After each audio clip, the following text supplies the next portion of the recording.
UMS operations. The watch keeping rounds at sea for a UMS ship is similar to that of a normal watch ship.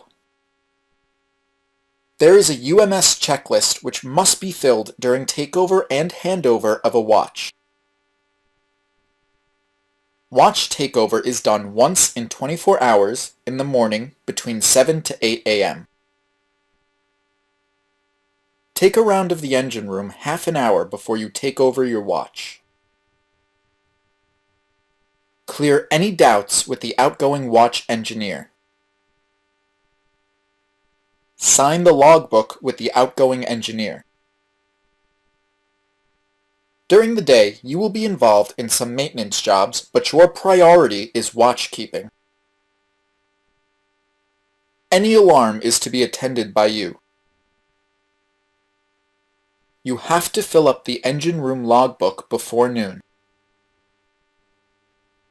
The logbook will be handed over to the chief engineer for his noon calculations. You will unman the engine room during lunchtime. A UMS checklist should be filled out before you leave the engine room. This list is comprehensive and you must fill out honestly. Once satisfied, you can leave the engine room, but not before informing the duty officer on bridge and changing the UMS selector switch from engine control room to your cabin or locations in accommodation where you might go, for instance, the duty mess. Mark the arrow on the switch. The entire ship staff must leave the engine room before you switch to UMS. Remember, the engine room is totally unmanned after the switch to UMS. Any alarm during the unmanned period should be attended by you. After lunchtime, when you are back to the engine room, inform bridge and change the watch selector switch from your cabin or accommodation to engine control room. After the day's work, between 1700 and 1800 hours, the engine room will be unmanned again. You should follow the same procedures you did during lunch break. All the crew is present in the daytime, but the night watch is fully your responsibility.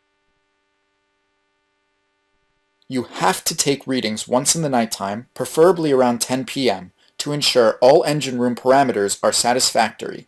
As you enter the engine room, do not forget to switch on the dead man's alarm. Mark the label Dead Man's Alarm, inform the bridge, and change the watch selector switch from your cabin to engine control room. Take a complete round and check whether you have correctly filled in all the parameters in the logbook. Additionally, ensure that there are no abnormalities like leakages, abnormal noises, or unusual smells.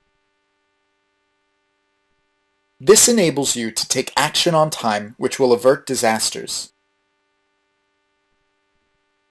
Fill up the logbook and duly sign it.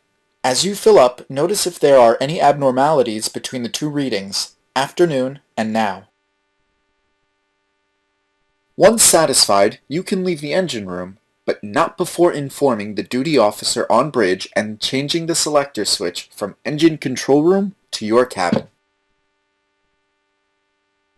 Any alarm in the nighttime is to be recorded in the logbook with time and action taken to rectify the fault. In case of any doubt during nighttime when you are on a round in the engine room, don't hesitate to call your senior engineer second or chief, which calls will be clearly mentioned in the standing orders by chief engineer. Your round next day should begin 1 hour before the other watchkeeper takes over from you. You must hand over amicably to the relieving engineer explaining the true conditions of all machinery, any abnormalities that you face during your watch, and finally sign the logbook.